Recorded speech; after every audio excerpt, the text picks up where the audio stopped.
All right, welcome back to the Unnamed Movie Car Podcast. We are coming at you live from the Joliet State Prison, which means we're talking about the Blues Brothers today. Yeah, and it smells. It's gross. Yeah, it's terrible in here. Yeah. We're on cell block D. Uh-huh. A little bit of broken glass, a little bit of... This day and age, the prison, it's abandoned, right? I think so. But that's the magic of podcasts, is that we are wherever we're everywhere and nowhere at the same time. Exactly. Fun fact, before we even get rolling, Joliet State Prison, across the street from a fantastic junkyard that had a first-gen RX-7 in it. No. With a sunroof, yeah. And it had rear disc brakes, but I couldn't pull the brakes off because I didn't have the right tools, and rear disc brakes on RX-7s are like gold. Are they? Yeah. Oh, yeah. Okay. If you see an FB or SAs never came with rear discs, but if you see an FB with rear discs, like mine out in the garage, the limited slip, that stuff's gold. Okay. Gold. Because they only made them for a couple of years, and they're super rare. Oh, well, that's good to know. I never would have... I mean, I don't know why you would have. That's just a tidbit out there for anyone into RX-7s. Yeah. But today we're talking Blues Brothers, the 1980 film, directed by John Landis and starring Dan Aykroyd, John Belushi, and Carrie Fisher. Yeah. Well, she's not like a main role, but I feel like she's one of the top billed, top head actresses. Parts of the movie. Yes, but there was a lot of famous people in the movie. Just star-studded. Frank Oz. Yeah. Just a ton of people that amazing people in the movie. Lots of Cab Calloway. It really blows me away that Cab Calloway was in that movie because he was so famous. Yeah. And he was so highly regarded. Who was the singer at the church?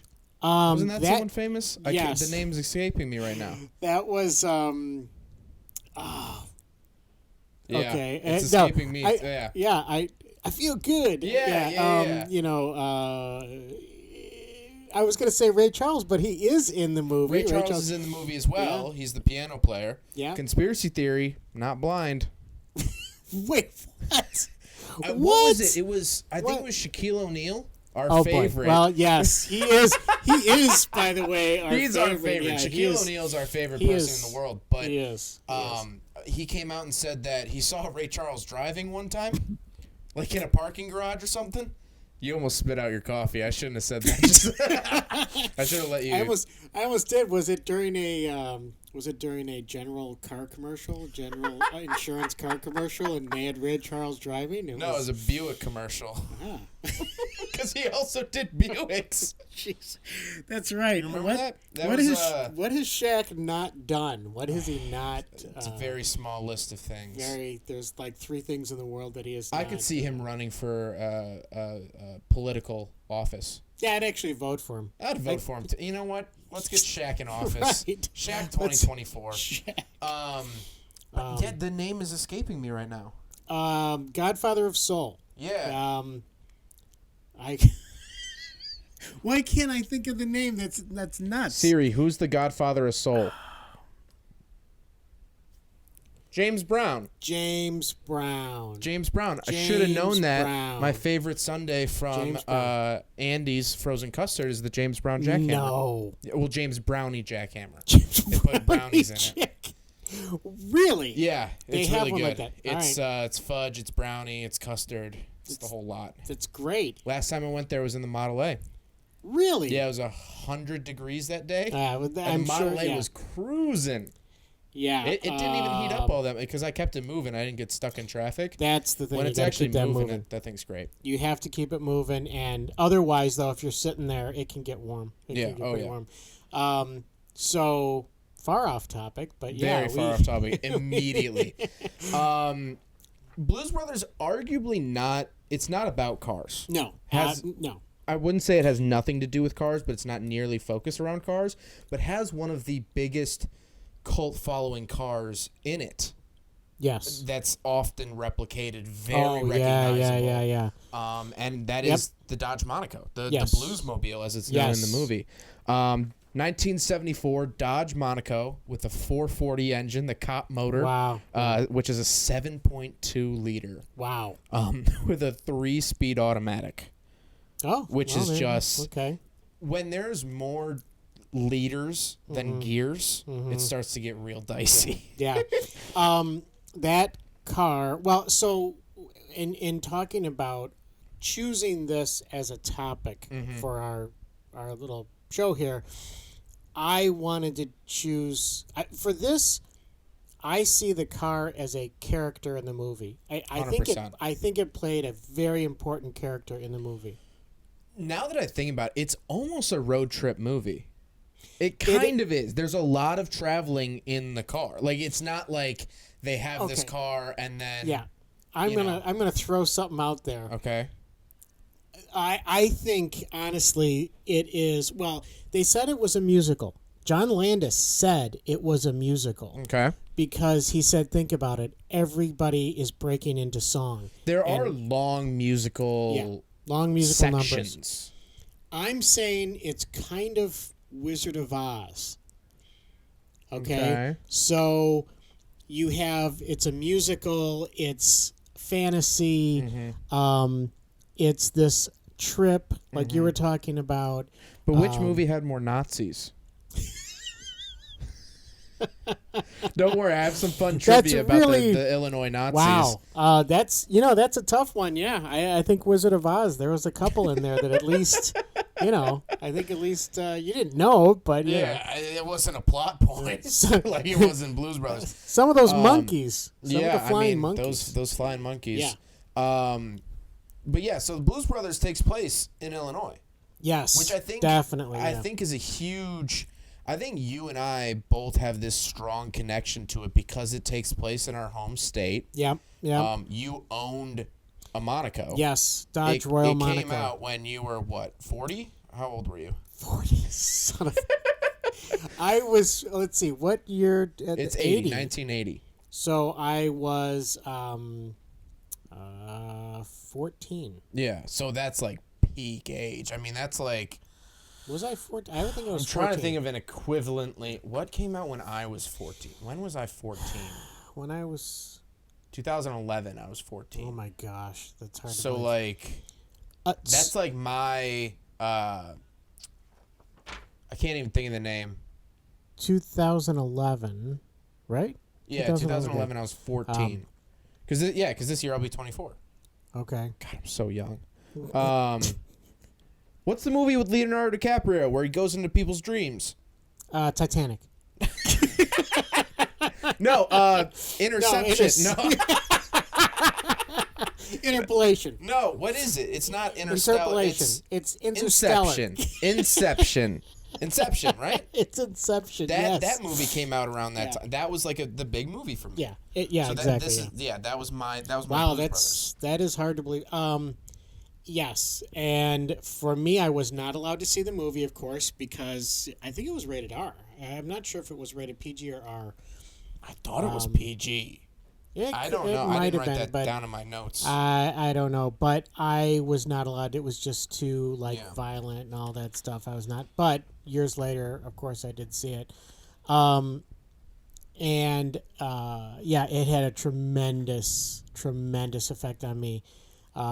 The music, the car, being in the same state. I mean, Chicago, everything just really places in the movie we have been. Yeah. I just said, I went to a pick-apart junkyard that's next to the Joliet prison. Yeah. I mean, like where they filmed it. Right, exactly, So it's cool to see. I remember Bella and I went to the Kris Kringle Market.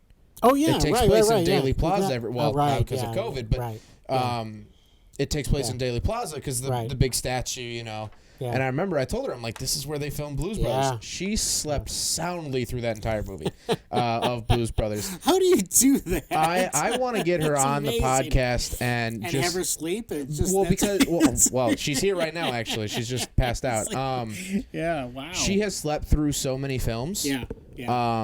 I love her take on Too Fast, Too Furious, because I was like, I remember she slept through that movie, And I was like, what happened in that movie? I was Right, like, I just wanted to give her a little post-game. Did she just make it up? She said the white guy meets the black guy and then ejecto-ceto cuz, which is the end of the movie is ejector seat, and they meet in the very beginning of the movie. Ejecto-ceto, I remember that. Yeah, very. Which we'll definitely do a podcast about that. Definitely. But I remember she said about Blues Brothers, she said the car jumps the bridge. Oh, wow. I'm like, you got the whole movie. The whole movie. That is it. The entire movie is Boiled the car. down, that's the entire movie. The car jumps the bridge. Which There's I still nothing think more about every time I go over a drawbridge in Chicago. I mean, how can you not? So many people do.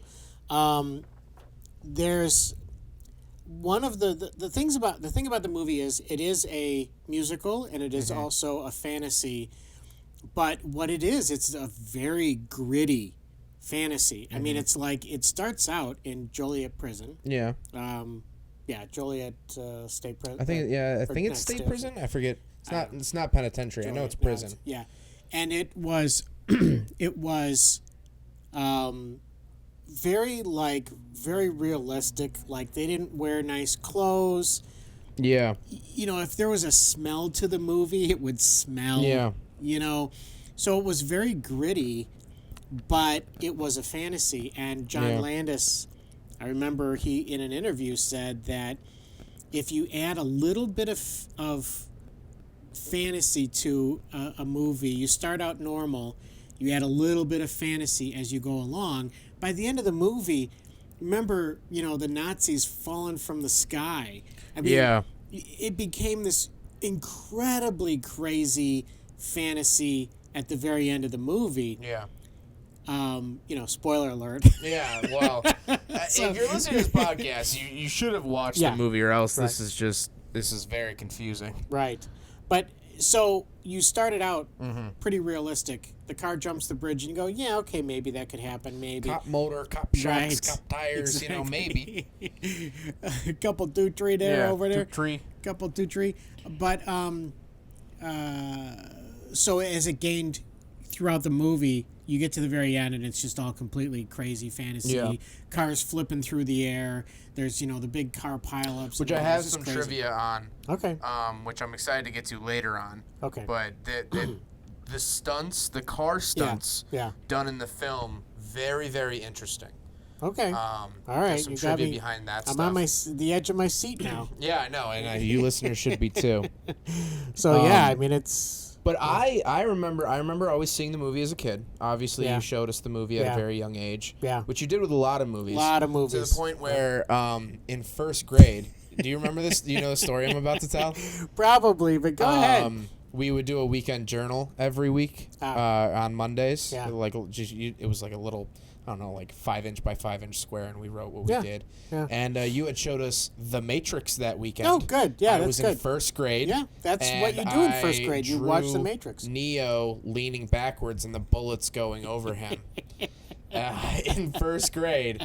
And, I didn't know about that, actually. That's really? funny. I never knew about that. Also, the kindergarten story. With the 007? Yeah, I wrote my name as 007 for maybe a couple weeks. That was your name, 007. Like on papers, on drawings, I was writing my name as 007. Yeah, exactly. But I remember seeing Blues Brothers as a kid. Yeah. And I never thought it was funny.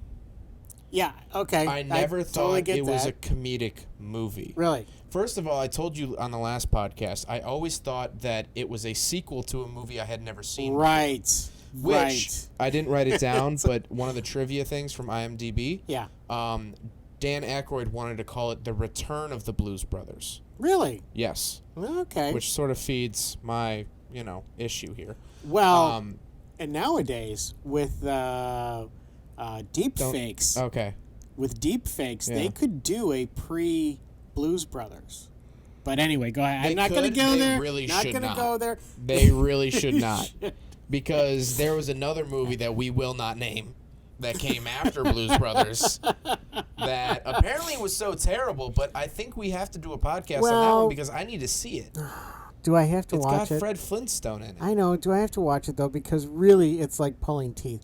And Is it that bad? It's cringeworthy. We're talking about Blues Brothers 2000, by the way.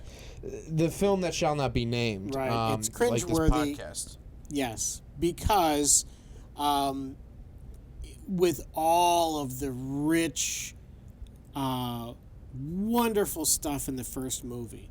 There was just so much thought and just passion, love. It was just, there's so much to the first movie.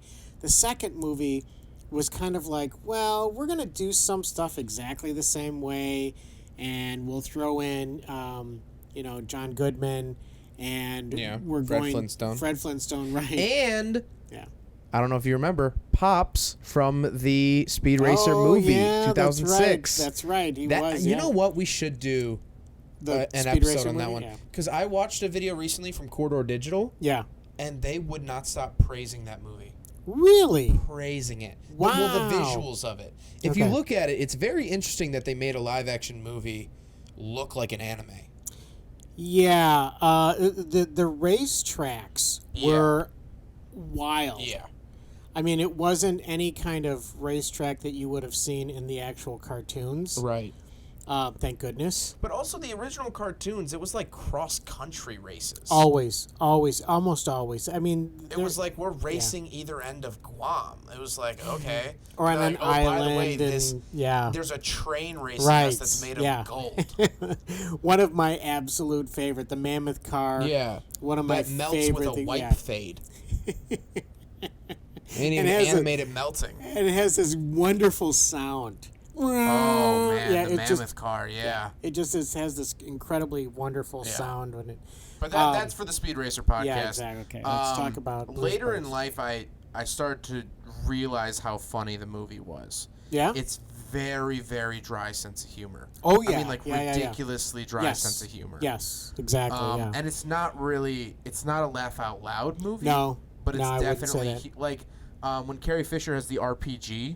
Yeah. And then she just drives away and like they get out of the rubble like they're fine. Like that's hilarious. It is. Or when Jake is doing backflips in the church. Yeah. Or is that Jake or someone else? They have acrobats doing like 1 or 2 story backflips. And they're like, this is a church on the south side of Chicago. Yes, but at the end of that scene, or near the end of the scene or whatever, Jake does the or supposedly Jake, John Belushi, does the cartwheels up to the front and to the back. That's what I'm thinking of. And he does cartwheels to the back, and then you see him pop up and say, the band. Yeah. And that's when the light hits him and everything.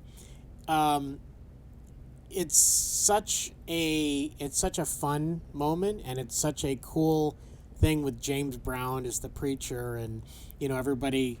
I mean, it's the music is just.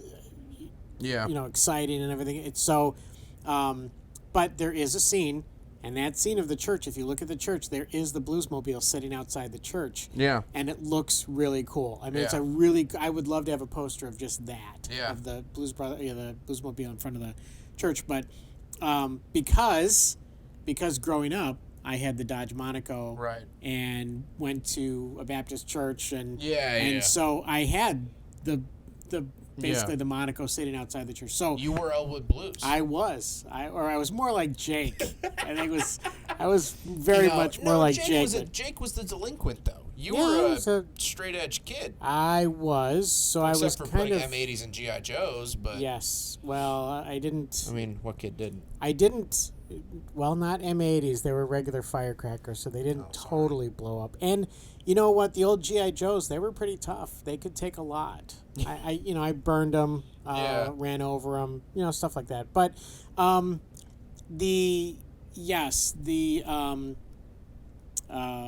I was more of a straight-laced kid. Yeah, so you're in Elwood. Yes. Well, but I looked like Jake. But okay, I fair. did. So but you didn't have as many parking violations as Jake. No. Or as Elwood when they pull him up in the computer. Yeah. And the computer just says arrest.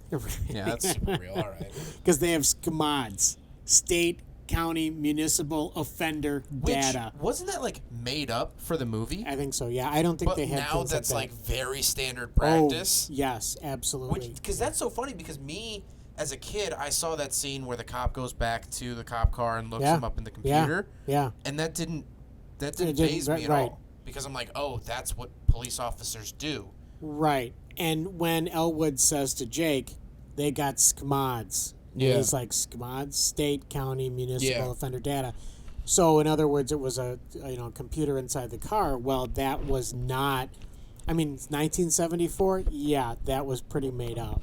Yeah. At least as far as I know. 1980 for the movie, but still. Okay, 79, 78, whatever. Yeah. Whether they filmed So that was really. In fact, I made a movie when I was a senior in high school in 1984. Ghostbusters. Well, no, I mean I made a movie. I'm not saying you made Ghostbusters. I was just. All right, guys. Little known fact: you actually made Ghostbusters. Well, it was a ripoff. It was Schmostbusters. Yeah. It was no, but I made a movie in 1984 for my senior class project, and one of the parts of the movie is we had a computer in the car, and that was supposed to be super high tech. Yeah. And it was really cool because we just made a computer out of cardboard, and we just showed the side of it and stuff. I mean, man, if I could show your senior year self some of the cars I drive. Yeah. I mean, Amazing, the F-150 Platinum I just got out of has a 12-inch display that, Wow. like, it's full color. Wow. That has a 360 camera for the backup. Like, that's just all cars are going to have basically iPads glued to the dash in the next couple of years. It seems to be going that way, and obviously you know more than most people. But yeah, but the getting back to the Blues Brothers, the whole thing is that through the course of the movie, the car does develop as a character and seems to like gain power. Yeah, it is literally like indestructible until the very end, where it's sitting in front of, it's sitting at the city building, and they look back, and it literally falls apart in front of their eyes. And I think almost everyone who's ever had a car like that can appreciate that fact that literally someday it's just going to fall apart just like that. Like every piece falls off. Oh, yeah. Of it. And that's pretty much the car. I have to say, for real, that Dodge Monaco we had was a tank. Oh, I'm sure. It could go through anything. In fact, someone rear-ended us, and we barely got a scratch on the bumper, and their car was totaled. I mean, it was amazing how strong that car was. So speaking of the Monaco, I have a little bit of Monaco information here. Okay. Dodge Monaco made from 1965 to 1978. 65? 65 was when the Monaco name first showed up. It was a full-size, excuse me, full-size sedan from Dodge. Yeah. It was a big car. And there was a Plymouth version as well. I forget the name of it. What? I don't know. You're going to make something up? Yeah. Although I learned this in my research tonight, there was actually a brief revival of the Monaco name in 1990. 1990 to 1992. Okay. It was made to replace the Diplomat. Oh. So it was a B-platform car, also sold as the Eagle Premier. Oh boy. It was manufactured here in the States. This 90s ripoff. You know what? It's the Blues Brothers 2000 of the Dodge Monaco. It's because it was built off an AMC platform, because this is when Chrysler absorbed AMC. Right. American Motor Corporation. So this car, the 90s Monaco, was manufactured in Toledo, Ohio, and up in Kenosha, Wisconsin. Oh. So that's where they were built. Okay, I'll take your word for that. The engine was built in Kenosha, and then it was assembled in Toledo, Ohio. Oh. But it was sold as the Dodge Diplomat for 2 years, built off the B platform from Chrysler. Yeah. And it was also sold as the Eagle Premier. I still need to drive an Eagle. I've never driven an Eagle. A very short-lived company. Yeah, that would be cool to find an Eagle. But the Monaco from the movie, 74 Monaco, like I said, 440 big block, 7.2 liter, built in Michigan. I didn't write down the city, but the actual Monaco from the movie was built in Michigan. It was. It's a third-generation Monaco. The 74 is actually the first gen, or not. The 74 is the first year of the third generation of the Monaco. Built in Michigan. Oh, and something interesting that I never thought of. The oil crisis started in 1973. Oh. Which severely affected the sales of the 74 Monaco. Because it was right after the oil crisis. And everyone and their mom got mad at Dodge for making this giant. I mean, 7.2 It's a giant car. There's no way that the miles per gallon were outside of the single digits. No. Big, heavy American V8, not an oil crisis vehicle. No, it was a tank. Yeah. It was an amazing, like, oh my gosh. I wish I could drive that car again because it was so powerful and you did float over the, you know what that's like when you drive a car that floats over the road. Yeah. You would float in that car, and it was, but really beefy engine, like unbelievable and huge car, really big, more than people would imagine, because nowadays cars are tiny compared to that thing. That thing was like it was a true boat. You could fit a family of 4 in the trunk, comfortably. But so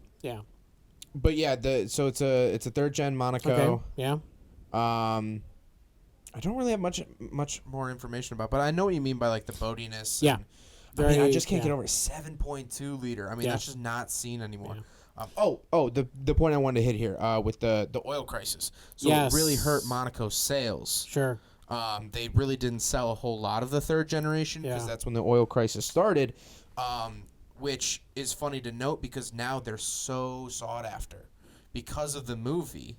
Monacos from that generation are so sought after, but they didn't sell a whole lot of them in the 70s. Yeah. So there's, I don't want to say a shortage of them. Well, there is a shortage of them. They're pretty rare to come. Well, and I can tell the other thing is I can tell you, and you know from looking at the pictures, they rusted out big time. Oh, yeah.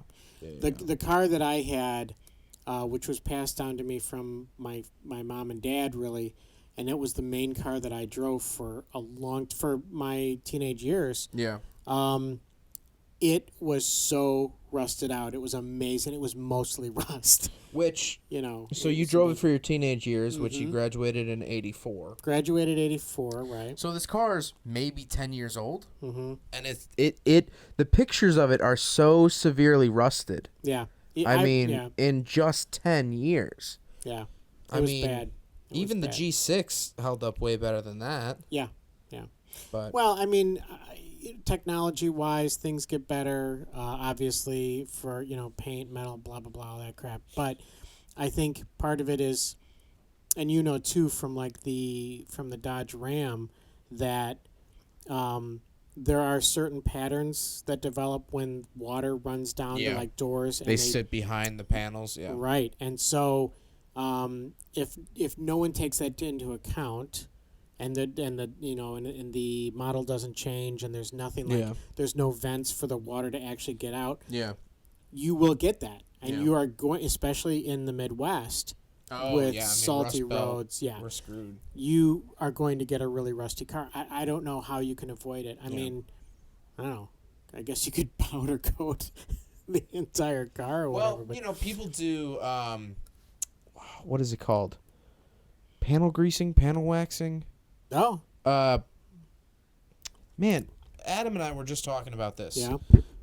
You basically spray some stuff in the panel gaps of the cars, and it's like a wax sort of resin stuff. Well, people Z-Bart and all that stuff. You know what? That car was Z-Barted, and really? Yes. Wow.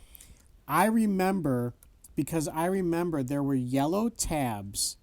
That what they did was they would actually drill holes. Cavity waxing is what it's called, by the way. Well, cavity waxing. Okay. Sorry, it just hit me. Yeah, I've had that done, and it's not pleasant, cavity waxing.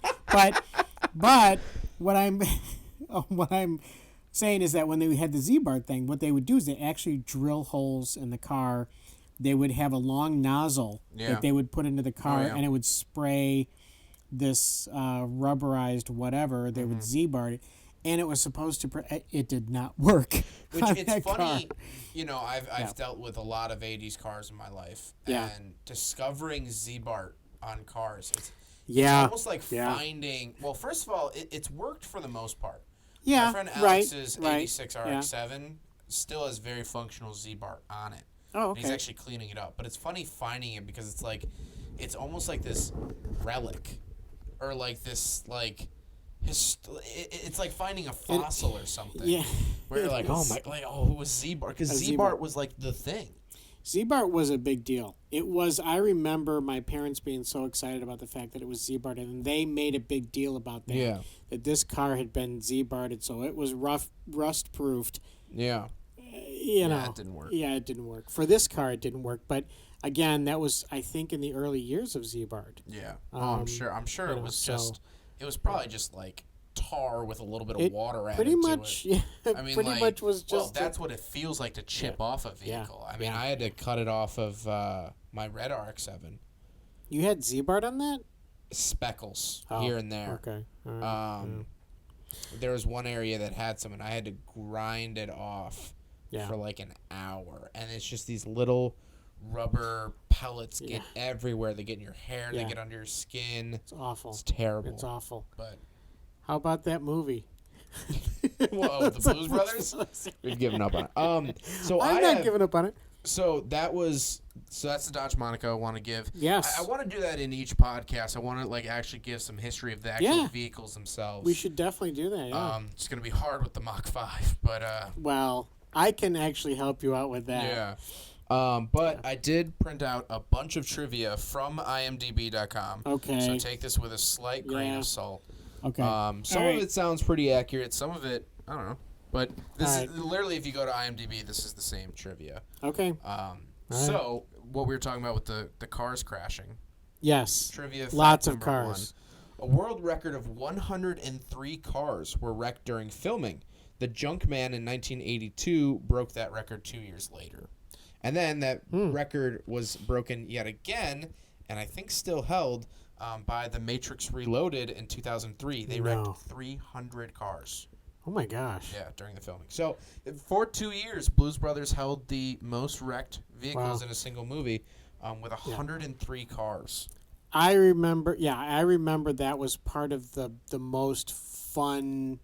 As a kid, that was one of the most fun parts about it was all the wrecked cars. Yeah. Like, it was like watching a demolition derby. And it was, I mean, everything was very almost cartoony, funny, cars crashing, but not anybody really getting hurt or anything like that.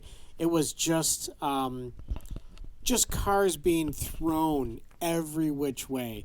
I mean, cars were, flying here and there, and those scenes where they show the Monaco going under the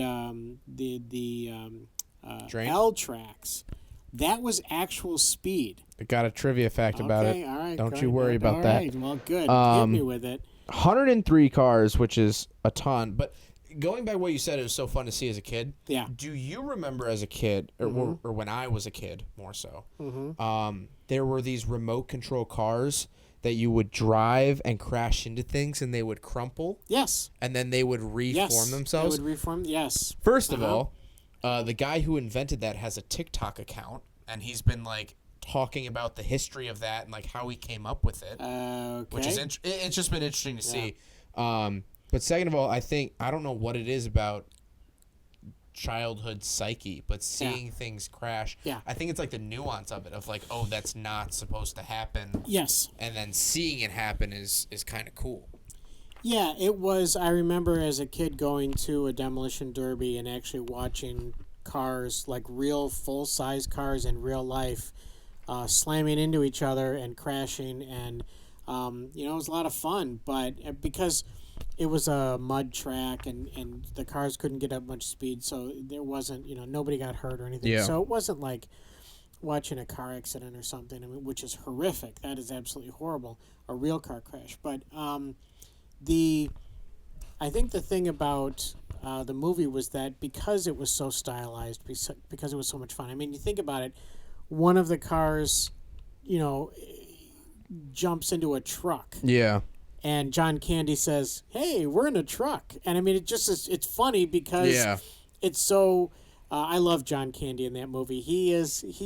I would have loved to have that part in the movie because he was such a happy, cop, and he was like, yeah, okay, whatever, orange whip, 3 orange whips, and he really... That was your text tone for a long time, wasn't it? Yeah, I actually had that clip, and it would be orange whip, 3 orange whips, yeah. So I have tons of trivia here. Okay, good. Shoot. So some of these I saw the word Bluesmobile in them, and then I copied and pasted into my notes. Okay. I haven't fully read, so I might learn things too. Okay. I did read this one, though. It says, during filming, Stephen Brown got separated from the vehicle caravan and drove the Bluesmobile 100 miles west on Interstate 80 to Spring Valley, Illinois. When he stopped at a gas station for directions, he was arrested by local police for no registration because the plate on the vehicle was a prop. And he had no valid driver's license. Wow. A telephone call was made to the production team. The set director was more concerned about the return of the vehicle than the return of the actor. Wow. Wait, who was it? Stephen Brown. Stephen Brown. I couldn't figure out who he played in the movie. Don't know. But one, I think it's hilarious that they were caravanning these cars between sets. Mm-hmm. This was not a high-budget film. I have no idea what the budget was. $17 million? Oh, yeah. For a big movie like that. For a blockbuster movie, that's not much. No. Which I didn't write it down, but something else I saw is that the city of Chicago gave Dan Aykroyd and John Belushi permits after they donated $50,000 to some organization. Yeah, that was a big deal because at that time, Jane Byrne was mayor of Chicago. And she really wanted to bring back filmmaking to Chicago. So she was very helpful to them, and they loved it. I mean, the film, they had such a great time, and they opened the city to them. It was just a great golden era for Chicago and filmmaking. I mean, I can't name anything, of course, but I feel like that era, there was a lot more filmmaking that happened in Chicago. Well, Ferris Bueller's Day Off. Yes. I mean, yeah. You know, that kind of stuff. I mean, like, there's a bunch of other movies around here. Well, and you have to remember, too, Chicago, actually, believe it or not, Chicago was one of the first meccas of filmmaking, even before Hollywood. There's a book called Hollywood on Lake Michigan or Hollywood on the Lake. I think it's something like that. Basically, it tells the story of, I think Charlie Chaplin had a film production studio in Chicago. Yeah.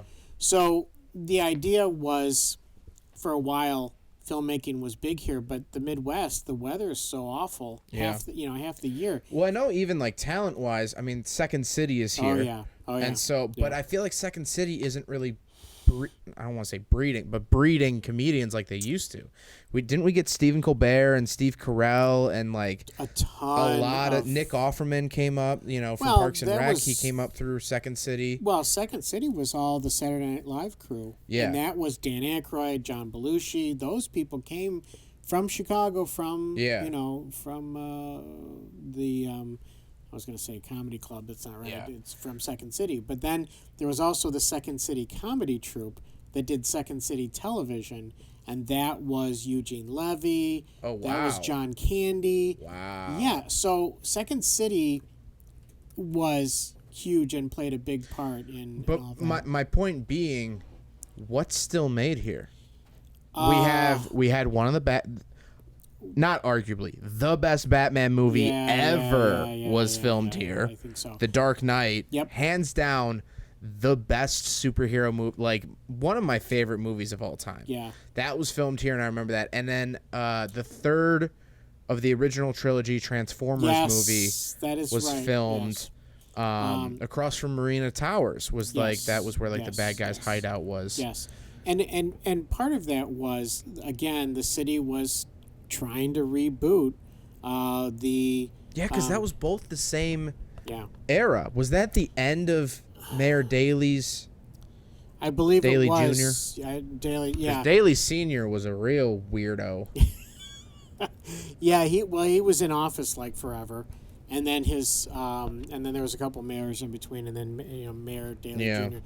But what they were trying to do is actually they rebooted. I don't know if you remember Cinespace, which is a film production. Can't say I do, no. Well, it's a production studio that came about at the same time, around 2007, 2008, when we started the film festival. Oh, yeah. We were invited to go to I Cinespace. remember that. Yeah. Yeah. And it was a big production studio, And whatever happened to it? it is going strong. Really? Oh gosh, yeah. They do Chicago Fire. I forgot about those. So the TV not shows, sitcoms, drama, whatever. Not dramedies. The series, the regular TV series. It's what Bored Housewives watch. Yeah. Right. So there's like Chicago Fire. There's all. So there were a bunch of movies that were made, but they are still trying to really push the Chicagoland area for television and movies. So. One more thing I want to hit before we move on to the next trivia fact. Yes. Is I just found it hilarious that he was on Interstate 80 because we know 80 very well. Oh gosh, we know and 80 really well. the fact that he was able to drive 100 miles without hitting construction is just insane. Because I think 80 has been under construction ever since I started doing reviews. Because I take 80 all the time for reviews whenever I'm going west, and I always have to plan extra time. 80 is terrible. Well, any highway in Illinois is always under construction. It's either winter or it's under construction. Right, or sometimes both. Sometimes both. Yeah. It's an amazing trick or something. I don't know what you would even call it, but in the Chicagoland and the Illinois area, everything is always under construction now. So back to the city of Chicago. This is one of the trivia facts I was talking about telling you earlier. The Bluesmobile drove under the elevated train line at 118 miles an hour. Wow, 118. That is very, very fast. The film crew got permission to clear the street for 2 100-mile-an-hour plus passes. Stunt pedestrians were added after the first pass to add realism. 118. Have you driven under the L recently in the loop? I have not. It's recently. Terrifying. Yeah, it is. It's horrible. I know. I mean, yeah. Well, it used to be less terrifying when I had the G6. Yeah.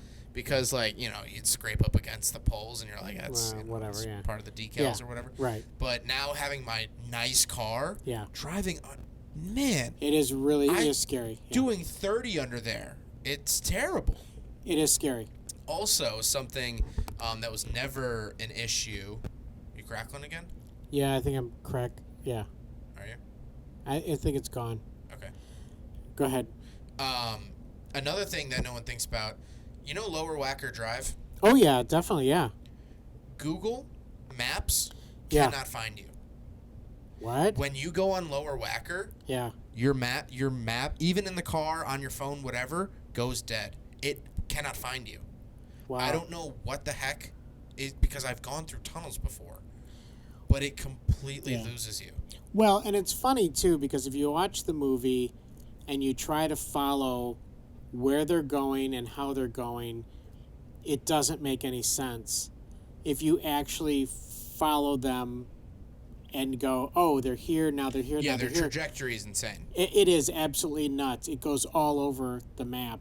And, when they talk about, I've never really looked at it, but I don't know where 106 miles away from Chicago really is. It's far. It's very far because we're in a suburb of Chicago, and that's 30 miles, and that's pretty far. So Champaign, Illinois is 110.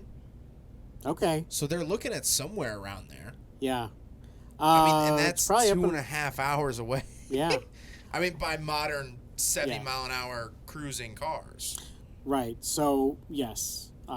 Which, by the way, Dodge Monaco did have cruise control, which was really probably vacuum operated. Probably was very cool to have that. It was very nice to have. It was a definite luxury. Yeah. So that was pretty cool. More trivia. After the concert, the state troopers chased the Blues Brothers back to Chicago. Yes. The scene in which several state trooper cars crash off the highway embankment was filmed at a closed section of the Illinois State Highway 53 in Palatine, Illinois. They had trouble getting the cars to flip over when they went down the embankment, so they dug a hole into the embankment to help the cars flip. Wow. Interstate 53 don't we have a connection to it? Oh, yeah. Yeah, okay. So 53. Not that we're anywhere near, because we're in the Joliet State Prison right now, but... Yeah, we totally are. That's an owl in the background of the prison. There's an owl in here. Why is there an owl in the prison? Because there's a lollipop, and he's trying to figure out his way to the center. But I thought that was interesting. I mean, that's a typical film trick of digging the... When we do the movie Bullet, we'll talk about the ramps that they used. Yeah. Actually, in which the Fast and Furious used the same ramps to do like jumping down like the San Francisco hills. Except in the Fast and Furious, the ramps are slightly visible. Are they really? Oh my gosh. Well, and so here's the thing too, is that so many times it's so cliche now, where one car is coming up behind another car, and then it hits the back of the car and flips sideways. Yeah. And it's like, in real life, believe me, that does not happen. Yeah. You just go straight into the car. There's no like flipping over the side. It's, unless, of course, you're pulling up behind a car that has a trailer on it, that has a perfect ramp that... Which, I mean, I think every human ever has seen those trailers and just been like, man, I could just go for it right now. Yes, I could just go for it. Or like an empty car hauling trailer. Yes. Like one of those like dual row ones. Yeah. Ooh. Yeah. Moving on to the mall scene. Yes, love the mall scene. Arguably one of the moments where like you were saying, the fantasy aspect of the movie starts to become pretty clear. Right. I would say the first little sniff of fantasy is when they talk to the nun. And she like, she like forces them back into her. She does like some like glides. She glides. Like, the door closes with magic or whatever. Right. But the producers rented the Dixie Square Mall in Harvey, Illinois, rest in peace, for the mall chase scenes. The mall had been closed for over a year. Rumors spread in the community that the mall was being refurbished and would reopen after the filming was complete. Universal was later sued for over $87,000 for failure to return the mall to its original condition, something that had never been agreed upon. After years of political wrangling, the Montgomery Ward anchor store and the mall power plant were demolished. The whole mall was demolished. Oh, was it? Unfortunately. There's some early YouTube videos of people going in it, and it's pretty cool. And the rest of the mall rotted. The rest of the mall was finally torn down and cleared away in 2012. Wow. So I didn't know it's interesting that the Blues Brothers kind of played a role in it never opening up again. Yeah. Because apparently, according to this trivia fact from imdb.org or whatever, I don't even know what it's movie. Apparently there was rumors that it was going to reopen with a refurbishment, and after the filming of this, they were sued for $87,000. Well, and it's not funny, but nowadays there's tons of empty malls. No, it's hilarious. You're right. You're correct. It's really weird. Malls to me recently. They're so interesting. Yeah. Malls are so 80s and 90s. Yes, they are. And a little bit of 2000s. Just because there was a video game, Mary Kate and Ashley Go to the Mall for PlayStation 1 when we used to get demo discs in the mail. Yeah. If you remember that. Yeah, I do remember that. But malls to me are very 80s, 90s. They are very 80s, 90s. They are it's funny, too, that you mentioned that because the movie or the series that we enjoy, Stranger Things. Yeah, the Starcourt Mall. Right. And that is a huge deal in that movie, in that series, I should say, not in the movie, because that malls became a big deal. Yeah. And so when you had that mall in the Blues Brothers, it was so fun because you always wondered what it would be like to drive a car through a mall. I think almost everyone either thought about it at just like maybe a fleeting thought. Which... 2 years ago, someone up in Schaumburg was thinking about what it'd be like to drive up through a mall and then just drove a Chevy Trailblazer through a mall. Do you remember that? I do. I think it was it Oak Brook Mall or something around here? Yeah, I do remember a little bit of that. I don't. Yeah, someone just drove right through a mall in like a 05 Chevy Trailblazer. Yeah, well, there you go. Yeah. So they lived that childhood fantasy. Yeah. But it's funny seeing malls in movies so full of life. Yes. Because growing up, malls have been dying for a majority of my life. For your life, in my time, back in the before time, when malls, I remember the Fox Valley Mall hit its peak, it was the happening place. That was where you went, and it was a wonderful place where you would meet up with friends. There was stuff to do. You'd spend all day going to all the different stores. You'd spend tons of time at the mall, and you would live at the mall, and you'd be a mall rat, and you would be like there were arcades there and places to eat and plenty of stores and lots of stuff to look at. You'd spend hours and hours and hours It's there. interesting because to me, it's always been you go to the mall because you're going to GameStop. Or you're going to Abercrombie. Or you're going to... No. It was a different time. In the 80s, it was, what are you doing? Oh, I'm going to the mall. Yeah. What, like, for me, I'm like, what would you do at the mall? It's like, no, you're just going to the mall. No, you just go to the mall. Yeah. And that was one of the things. In fact, I remember when you guys were young, I went to the mall with you. I took you guys to the mall, and there was a climbing thing, and I broke my toe. Really? Yeah, there was like a climbing... Oh, no, well... At Fox Valley Mall? Yeah, Fox Valley. I remember that climbing thing clear as day. Really? Clear as day. Yeah, it was like a ropey... Yeah, and I remember when they took it out. It was a very big deal. Yeah, now they put in... It's like a fake tree that you can climb. Okay. And it's sort of the same concept, but it's not the same. Yeah. There's a great, fantastic video on YouTube. It's literally the title of it is what the video is. Okay. It's the song. What is it? It's the song "Dancing Queen" played through a PA system in an empty mall. And I think someone just messed with the audio. It's not like, but it's a picture of an empty mall. Yeah. And it's just this like terribly distorted version of "Dancing Queen" by ABBA or ABBA. Whatever. Yeah, ABBA. I had a friend who said ABBA the other day, and I was like, it's ABBA. But it just, I go back and listen to that. Also, I found a website that has Kmart radio recordings from the early 90s. Really? What they would play in the stores. Yeah, I worked at Kmart. Well, yeah, the Blue Light Special. Yeah, I used to do the Blue Light Specials. Someone took the cassette tapes and just uploaded them to YouTube. And I've always wanted to do something with them.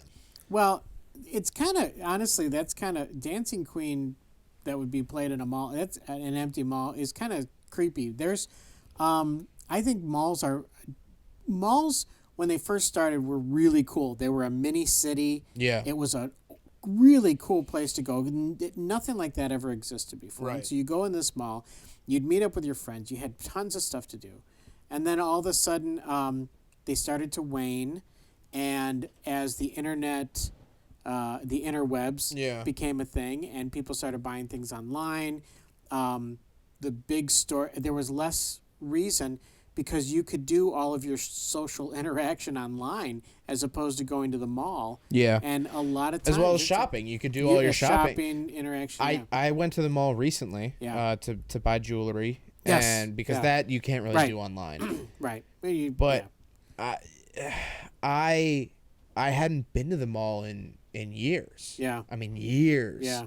Well, I went one time because Bella used to work at the mall for a brief stint. Oh, okay. So I'd go for that, but like I never just walked around the mall. I never went to the food court or anything for years, and it was almost a weird experience. Yeah, I used to really, really enjoy it, and then it got kind of dangerous for a while because there were gangs and stuff At the mall? Oh yeah. And really? Oh yeah. It wasn't. Yo, let's go get some Auntie Anne's. the pretzels. Yeah. Hey, yo, we shooting up by Auntie Anne's pretzels. And we're going to harass this guy that's just trying to make minimum wage selling phone cases in a center kiosk. Right, I was going to say the center kiosks. Those are, oh my gosh, the Sunglasses Hut or whatever. And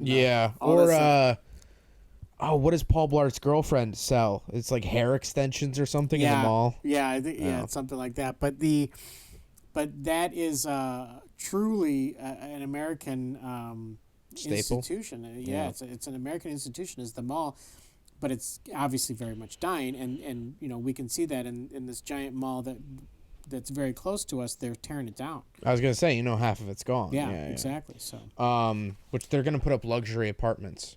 Yeah, which is crazy to me. But go ahead. Whatever. Crazy, but like that's totally the life that's what's gonna happen. That's what everything gets torn down for luxury apartments. Everything.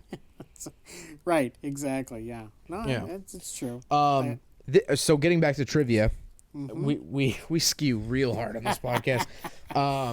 This one I think you'll find very interesting, and I don't think you know. Okay. John Wayne's son, Ethan Wayne, was one of the stunt drivers for the Blues Brothers. Ethan Wayne. John Wayne. Yeah, John Wayne. Cowboy. Was he an actor? He did a couple pictures, as they call it. I thought that was just interesting. It is. Ethan Wayne. Wayne. Never knew that. That is very interesting. Yeah. He was a stunt driver, you said? He was one of the stunt drivers for the movie. There's a lot of stunt drivers. Yeah. A ton of them. Next one, this is all about this was a long one, so I didn't get through it. All right. But this is all about the Bluesmobile. All right. So the Bluesmobile is a 1974 Dodge Monaco. The vehicle used in the film were used police cars purchased from the California Highway Patrol and featured the cop tires, cop suspension, and cop motor, which was a 440 cubic inch plant mentioned by Elwood in the film. A total of 12 Bluesmobiles were used for the movie, including one that was built just so it could fall apart. So that was its own separate car, the one that you were talking about. Gotcha. Several replicas have been built by collectors, but the original is still known to exist and is owned by the brother-in-law of Dan Aykroyd. Huh. So he actually has a screen-used Bluesmobile, which is awesome. That is awesome. Dodge Monacos from 1974 and 1977, including the upscale Royal Monaco, especially those that came with the A38 police option, are now considered collector's items. They have been used as replica Chicago PD and Illinois State Police cars, including Bluesmobile tribute cars. This has led to the scarcity of this generation of Mopar C bodies. Mm-hmm. That's just kind of like the generation name. Oh. Leading some replica squad cars and Bluesmobiles to use the Plymouth Grand Fury or Chrysler Newport instead. Chrysler Newport. Interesting. Yeah. Yeah. Another car named after a cigarette. Yeah. Universal Studios Hollywood has a replica Bluesmobile on the lot. It's a 1974 Dodge Coronet. Really? Interesting, Yes, since the Monaco has become so rare. So the actual Universal Studios Bluesmobile is a Coronet or Coronet. How do you say it? Coronet. Coronet. Yeah, Coronet. And not a Monaco. Wow. I mean, it's the Malise era of cars. They all kind of look the same. But it's interesting that the Universal, even at their studio lot, they couldn't find a good one. I guess I didn't realize how rare these things were. They were so ubiquitous. I mean, they were everywhere.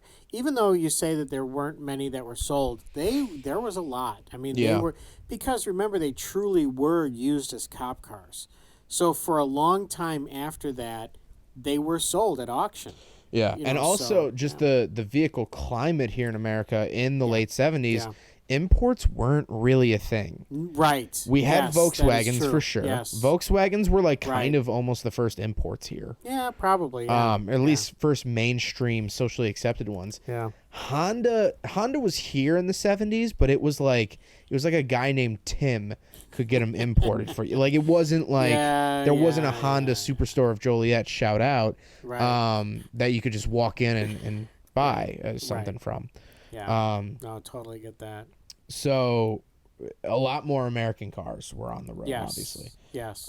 Was the meaning behind me saying that. Yep. The Bluesmobile license plate was BDR 529. Did you know that? Yes, I did. Wow, that's impressive. Yes. Do you know why? No. Okay, cool.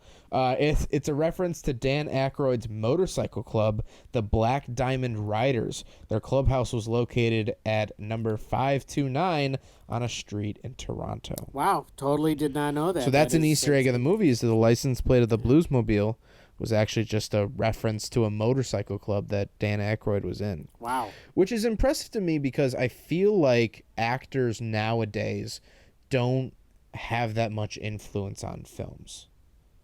Does that make sense? Like, yeah. because they had to manufacture fake license plates for the vehicles. Sure. Yeah. I mean, no one's asking Chris Pratt what little practical joke he wants to put in his next movie. Probably You know not. what I mean? I not. guess Dan Aykroyd, wrote it and. Yeah, I mean, if you got to the status of, let's say, I don't know who's Leonardo DiCaprio. Yeah.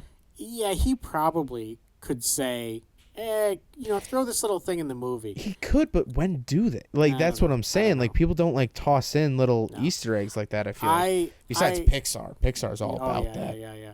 I love when movies throw in Easter eggs all over the place and little things because, to me, when you have a movie that's worth seeing more than once, and to me that's a huge selling point. Obviously, it's truly a selling point of making movies. But for those movies that have that ability, where like Blues Brothers, I could watch again and again and again because it's so entertaining for so many reasons.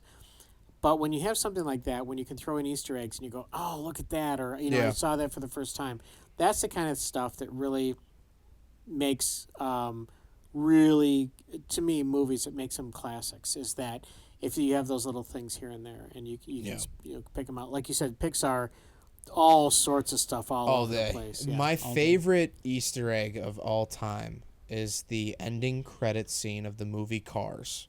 Okay. And there's Mac. You remember Mac the semi?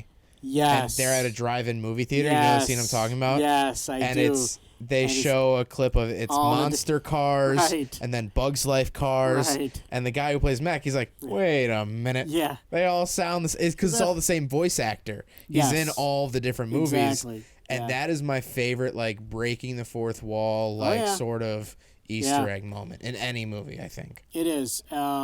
Yes, and that was a great way to do it. The guy who played Cliff Clavin in Cheers is the voice. I don't know his name, but it was the voice of the Mac in Cars. And then,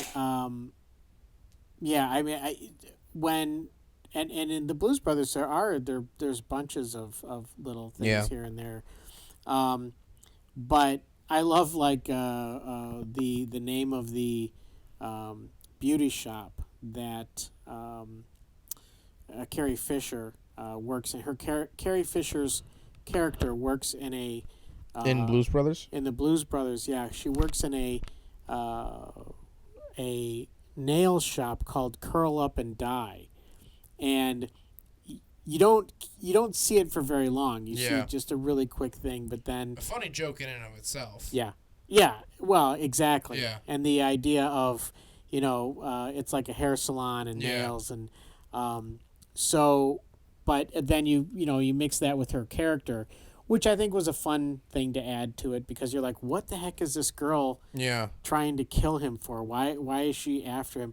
And then the fact that they brush it off. Yeah. It is really makes it funny. Like, and then is it Peter Gunn that starts playing it? Oh, yeah. Yeah, Peter Gunn, which, of course, one of my favorites. brushing each other off, and then it's like, dun, dun, dun, dun, yeah, and he's like, and then it's just we got to go to work. Yeah, he's like, oh, he looks at his watch and goes, we got to go back to work. The tiny apartment he has is so comical as well. And the L going past, which now I have friends living in the city, and I'm gonna be honest, it's not that far off. It is not.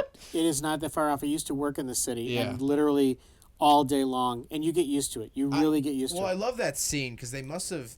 I think they made the L pass more often. Oh yeah, for comedic effect. Yeah. But it's like every other sentence the train's going by. Yes. But honestly, not as far off as you'd think. No, it is actually amazing how often those L trains run day and night. It's just absolutely amazing because when I would commute, there was constant L trains all over. So you want to talk Nazis here for a second? All right, let's talk Nazis.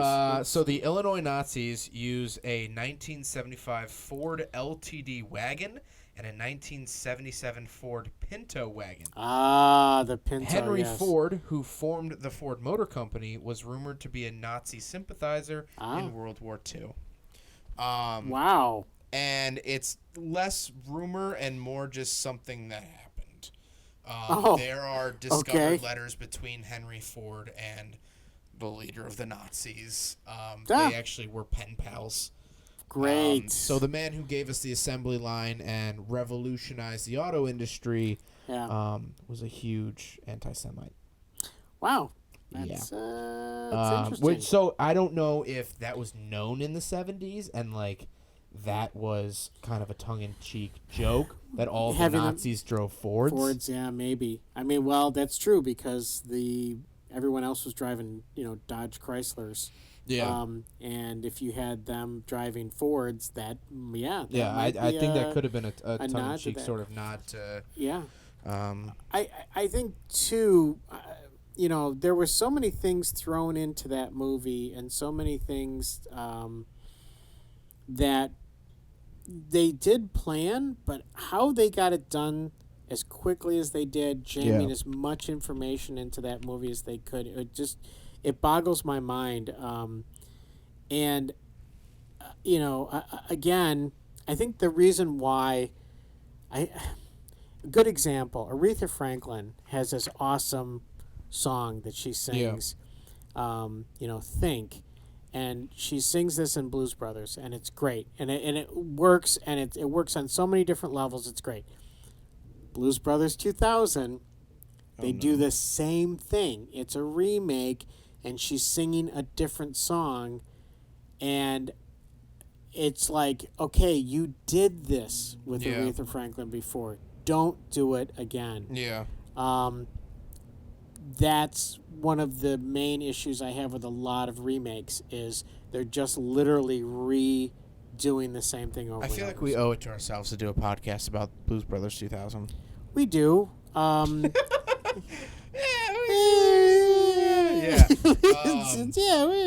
One more thing before we get off this one. Yep. Ford Ltd Wagon. First of all, huge want from me. Really? Oh man, I think they look so cool. Ford Ltd from that era, or okay, or even like into the 80s. There's a guy I follow on TikTok who put a modern Mustang engine into one. Oh. I just think it's the coolest thing ever. But also the Ford Ltd Wagon was the basis of the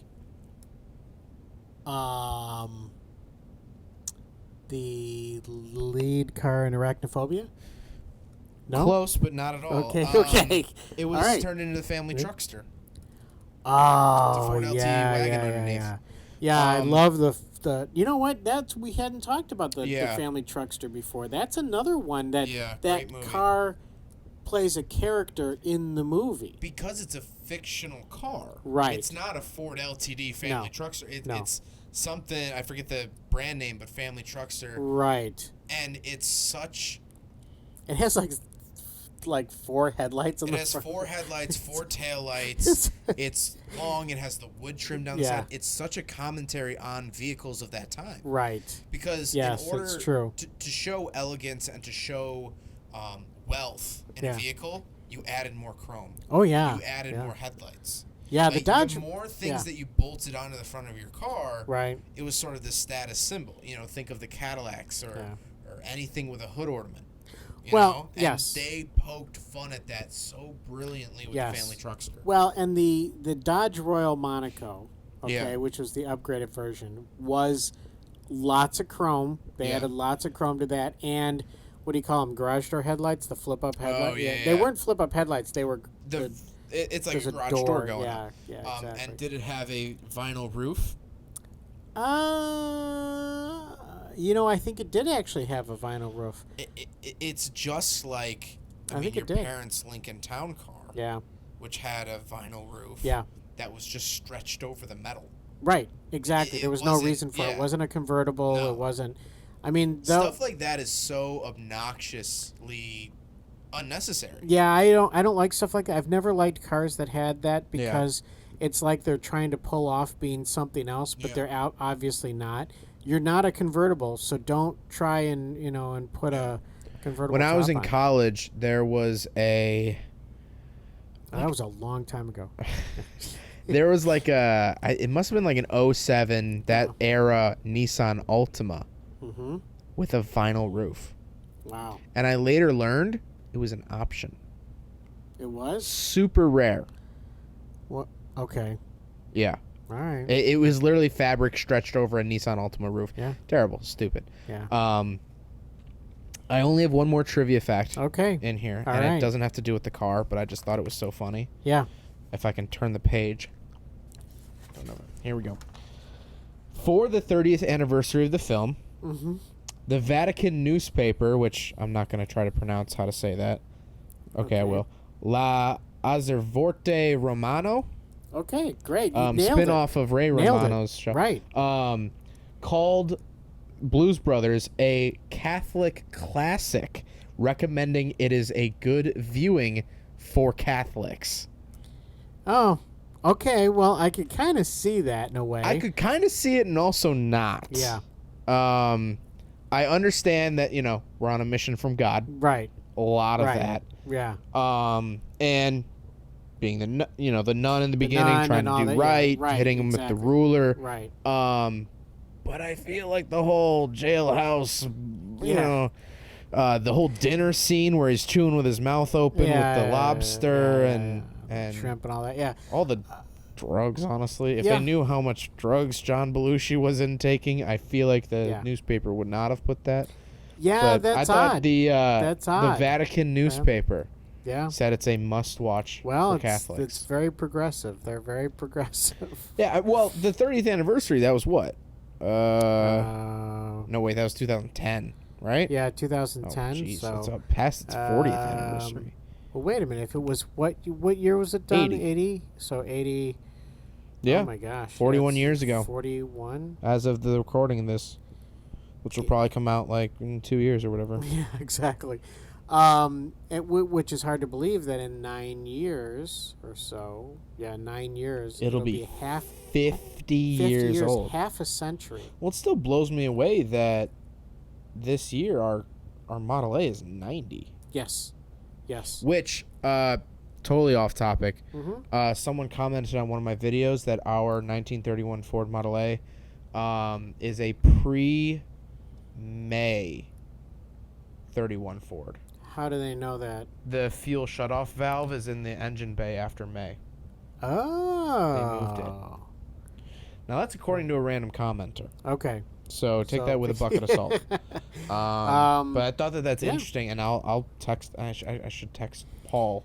And see Paul Shin. Shout out. Oh, okay. Model A podcast. Yeah, absolutely. I should text him and see if that's accurate. That actually would be very interesting because that means that it turns 90 pre-May, right? So maybe it was April. I don't know. One of these spring months. Yeah. So it's turning 90 soon, which is crazy. You could do a show on that one because that is pretty amazing for a car to be 90 years old and be on the road and and I cannot wait to put in the new glass. Yeah, I'm so excited to drive it. I was thinking about that on the way home from work. Whenever you're not driving it, I can't wait to take it to work. Yeah. Especially the Ford dealer that I'm now I'm working with Packy Webb Ford. Yeah. I'm so stoked to take it there. Yeah, absolutely. I mean, I just feel like taking it to a Ford dealer 90 years later is pretty cool. It is. It's very cool. One last trivia fact I wanted to put in here. Here we go. This is trivia of my own. Oh, okay. All right. So this is from me. This is not from IMDb. This is from my old noggin. Okay. I used to do you remember the song Sabotage by the Beastie Boys? Oh, yeah. One of the first YouTube videos I think you guys watched, but go ahead. I thought that they were the Blues Brothers.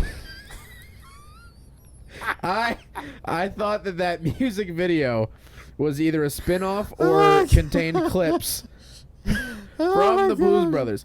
So, okay. Hear me out, though. No, I get it. I understand. I wasn't even alive when Sabotage came out. Right. That was, 93? Yeah, I think so. I wasn't even a thought yet. Yeah. Well, when it did come out, YouTube was pretty darn young. I don't even know if YouTube was even around. What year do you think YouTube came out? I don't know, like 2000. Don't look at me like that. I don't know. I was only in IT for 20 years. Yeah, give me a rough estimate. 2004.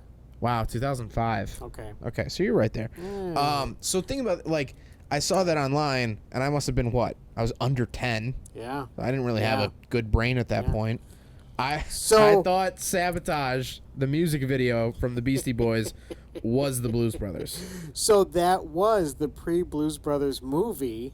Right, that's the entire thing. That's the entire thing, and then there's Blues Brothers. Which, collecting this trivia just now tonight, I played the Blues Brothers, or not, I played the Sabotage music video. Ah, there you go. And it's so tongue-in-cheek, such a joke. It is. But what's impressive is that it's the 90s, and they have a lot of 70s big-body police cars in that.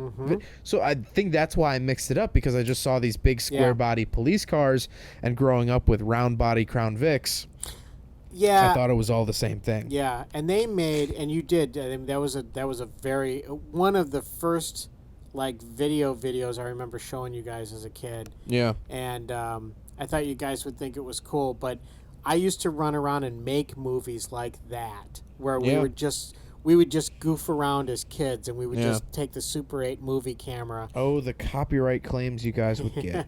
All that music you used. Oh my gosh, yes. Especially the movie you made with your brother running with the devil from Van Halen. Yeah. There's no audio from your movie. It's just the song. Yeah. Running with the devil, right? Yeah, it is. So yeah, we actually cannot put that on YouTube or anything. Nowhere. No, because it's. I think it was on his Facebook page. Okay. But I uploaded. What did I do? Oh, I uploaded a video that had copyrighted music in it, but I was like, it's Facebook, whatever. Yeah. It was, you know, a video of me and Bella. Okay. And they were like, can't post it. Yeah. Copyright. Well, that's Instagram, copyright. Wow. TikTok is the final frontier of non-copyright. I'm saying it here live. The ticks and the talks. I made a TikTok today. Did you at really? Work, yeah. I did like a walkthrough of what I do at work. Okay, I am so old that I've never even seen a TikTok. I don't know what a TikTok is. Here's the thing. I struggled to make a TikTok today. Really?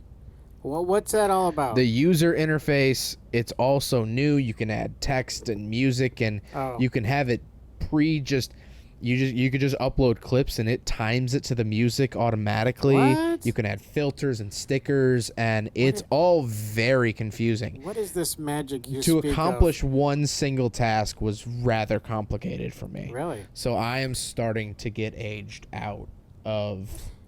Yeah. Welcome to my world. Jeez. Yeah, I know. Yeah, it is that's an amazing thing when, man, I totally remember dial-up modems. And that truly dates me, but I remember having to wait for the dial-up, and then you'd get into AOL, and the very last thing was it would go bigging like that, and then you'd be in, and it'd be like, oh, you have mail. I remember the noise that the dial-up makes. Yeah. That's screeching and all that. And something interesting I saw not too long ago was the fact that today's kids don't know why the save icon is a weird shaped rectangle. It's a floppy disk. Oh yeah. It's a floppy disk. Yeah. Of course, I never think of that. No kid these days. Yeah. Also, something I learned from my friend who's an elementary school teacher. This is going to be terrible radio, but kids don't go like this anymore. They don't use their two fingers as the phone because there's no handset. There's no landlines anymore. There's no handset. Yeah. Yeah. There's no payphones. So for everyone listening, you know, you stick out your two fingers like the Hang 10 and you put it up to your ear. Yeah. They just do their palm up to the ear. Really? Yeah. Because think about it. Like you know, I'm holding my phone like this. Yeah. That's what you do. Yeah. And then they don't. I'm trying to figure out how to. Oh, just sick. Just drop my phone onto my water bottle. Oh, good. That's perfect. That's great. Yeah. Whatever. They don't do picture like this. Yeah. Because that's like a shutter of a camera. They go like this. Like you're hitting like the belly button of the phone. Yeah. It's just, why are they even making hand signs? That's not even they shouldn't even make. Well, they're all signs. gang signs now apparently. You can't you can't even give a thumbs up without getting canceled on YouTube. Evidently not. Yeah. I don't know if I've shared this on a podcast, but I don't think so. I did the OK sign in a video. Yeah. And it was a Kia Sorento review, 2021. and I got a call from the manager of Kia, and he said, "Hey, we had someone call us saying that you're a white supremacist," and I was like, "What?" Yeah, I didn't even know that the OK sign was apparently a white supremacy thing. You're like the opposite of a white. Yeah. And yeah, so I had to, luckily, thank God, YouTube allows you to trim out parts of your video now. You can only do it once. Okay. But you can retroactively blur things in your video. Really? Yeah, which I've never used. You can retroactively split things and cut it out. Mm-hmm. Or they have a beta for it. They can take out music that has dialogue over it, and it'll take out the music underneath. How it does that, I don't know, and I haven't tried it. Some form of magic. But luckily, I was able to go back and just cut the... There's no way to know how the turn signal works anymore in that car, but... Because that's what I was talking about when I did the OK sign. Oh, so I just cut that whole section out. Yeah. So now it just skips right over the turn signals. No one will ever know. You know who developed that technology for YouTube? Shaquille O'Neal. Probably. Shaquille O'Neal. Probably. He's done everything. In his Buick. He's done everything. While he's DJing down in Miami. So I'm bringing that back. I'm bringing it full circle to Shaquille O'Neal. Well, now you're bringing it full circle. Anything else you want to say about the Blues Brothers as we wrap up here? I think truly, and we actually have two versions sitting up here on the shelf in Joliet Prison where we are. Yeah. Joliet State Prison. We brought our shelf of movies. Yeah, it truly was a huge movie that had a tremendous effect on my life. Everything, because of the music, the Dodge Monaco, the Chicago, the whole, Peter Gunn, all this stuff, all of that played together that really influenced the movies that I made as a kid when I started making films. It influenced that. It influenced just my whole style of everything. It was really, really hard to explain, but it truly had such an impact. I mean, I just feel very connected to that film. And I feel like we just don't really have that style of movie anymore. First of all, comedies are few and far between these days. Yeah. But second of all, it's such like a... I don't want to say a campy movie. It's just like a lighthearted, fun adventure style, musical style movie that also like in the movie, it wasn't the end of the world. No, it wasn't. It didn't have to be. No, it didn't. No, it was just two guys on a mission from God. Mm-hmm. And there were a bunch of car crashes, as we talked about, a world record-setting amount of cars. Right. But it wasn't like... I don't know. It wasn't overproduced, and it wasn't like a clickbaity movie. I mean, Right. Yes. I mean, the poster is just Elwood and Jake. And think about it. It was pretty real because there wasn't CGI back then. Yeah. So there was a lot of real car crashes and actual, if things were happening, they were basically happening. Now there's a scene where the Nazis are being dropped, and they're jumping off of they're supposed to be jumping off a highway. Yeah. But then suddenly they're way up high in the air, higher than skyscrapers. Yeah. And they actually dropped a car from a helicopter for that shot. Yeah.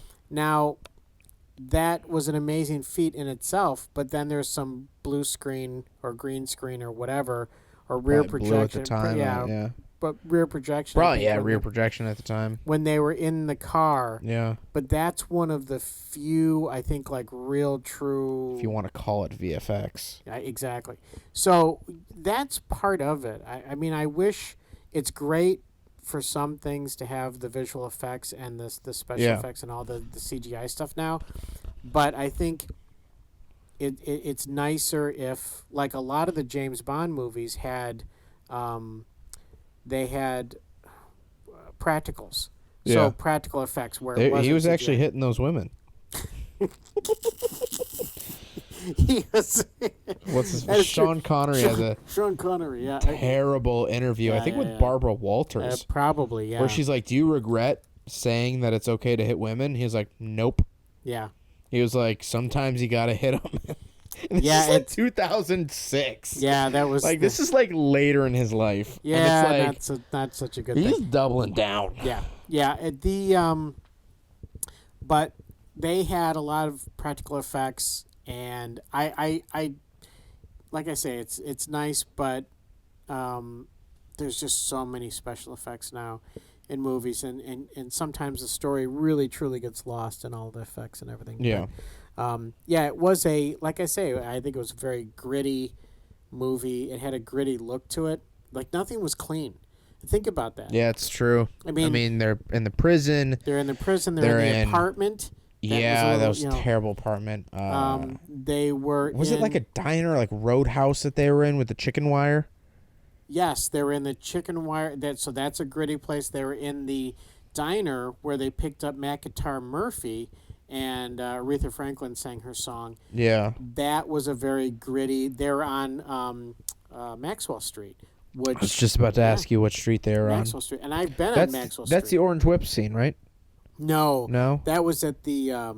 That scene was at the wherever Wazapamani Lake or whatever they made up, I think, for the movie. But that was at the actual show. By the way, a quick side note. Yeah. Something that I learned: the Nazi bridge scene. Yes. Filmed in Milwaukee. Milwaukee, Wisconsin, on an unfinished bridge. Wow. Yeah, so they weren't even the Illinois Nazis; they were the freaking cheesehead Nazis. Yeah, I think they're known as the cheesehead Nazis. Yeah, I think that's really 100%. 100%. But yeah, I mean, it's such a good movie. It's such an easy watch. Mm-hmm. It's not. You kind of you can turn your mind off and just kind of enjoy it. Yeah. Yeah. Which I think most car movies are. Well, thinking about Fast and Furious, definitely mind-numbing. Well, think about it. You don't have to really think too much about the plot in Blues Brothers. Yeah. You don't to figure it out. Yeah. There really isn't much to do. Yeah. You're not stretching your brain to go, yeah, I wonder, that's an interesting. Yeah. I wonder. What's he going to do with that information? Right. It's really straightforward out there. It really is as simple as you can get, but they just had a lot of fun with it. Yeah. On the contrary, when we do watch Ford versus Ferrari, which I think we should do soon. Okay. All right. Very in-depth, story-driven, facts, things like that. It's not as easy of a watch as Blues Brothers, or at least it's not as passive of a watch, if that makes sense.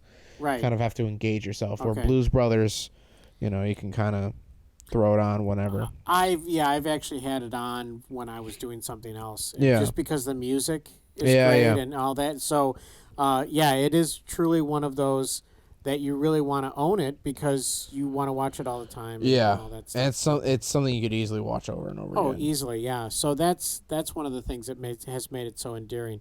And it's funny because Blues Brothers and Ghostbusters are two movies that you can watch many times, enjoy it. Yeah. They have a lot of the same kind of feel to them.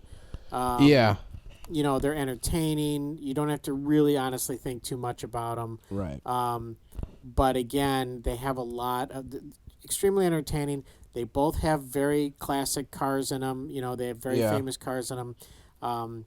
They have a lot of the same stuff, set pieces to make them very similar. So those are two movies where you're like, oh, okay, well, those are movies I want to watch every once in a while and all that. So, definitely. So, as far as the movie itself goes, probably one of my absolutely one of my all-time favorites. Yeah. There are many movies that I really enjoy, but that is a classic for me and one that really shaped my growing up. I mean, in my teenage years and growing up and all that. So, yeah. So I think with that being said, I am going to make our next movie Fast and Furious. So which one? Let's just do the first. Let's just tackle the first. All right. I think we're going to have to do a series of at least the first 3. Okay. And then we can kind of do chunks of like... Isn't there like 14 or something like that? I mean, they're working on 9 right now. Okay. But there's also like Hobbs and Shaw. It was Fast and Furious Presents. Right. So it doesn't have any of the original people except for The Rock and Jason Statham. Right. And they... Or maybe it's Idris Elba. I don't know. Who got COVID real early. He was like one of the first people to get COVID. Really? Yeah. Him and Tom Hanks, number 1. Yeah. Number 1 in our hearts, number 1 on the field. So Fast and Furious... The original. Is it called Fast and Furious? I think it's The Fast and the Furious. Okay. Because then the 4th one is just called Fast and Furious. Okay. Or maybe it's the other way around. All right. Well, I don't know. So we're gonna have to. Yeah, we'll have to. So that's our next movie. So Okay. I think we own it. Do we? I thought don't know. so. I don't know if we own it or not. That's a good question. I don't know if we own it or not. Definitely, yes. We definitely want to watch that. Because that features the red RX-7, which they used inline 6 engine noises for. Did they really? Yeah, there's no rotary noises in the. Wow. There's no brap brap brap brap. Yeah. Yeah. What overpowered. The straight Bridgeport. Yeah. So, no, I think that would be a good movie. And then also what we talked about before, coming up, Cannonball Run. Oh, yeah. We really do need to watch Cannonball Run and to talk about that. So how about this? I'll make a deal with you. Okay. All We'll ping pong back and forth. Who picks the movie? Oh, okay. I'm calling Blues Brothers your pick. Oh, okay. Well, it would have been. It would have been your pick. It would have been. Let's be honest. That's even though fair, I spoke for you, no, that's fair. I'm picking the next one. We're gonna do Fast and Furious because that is 100% my age. Really? Okay. And not yours. Okay. Where Blues Brothers was your age, and then we can.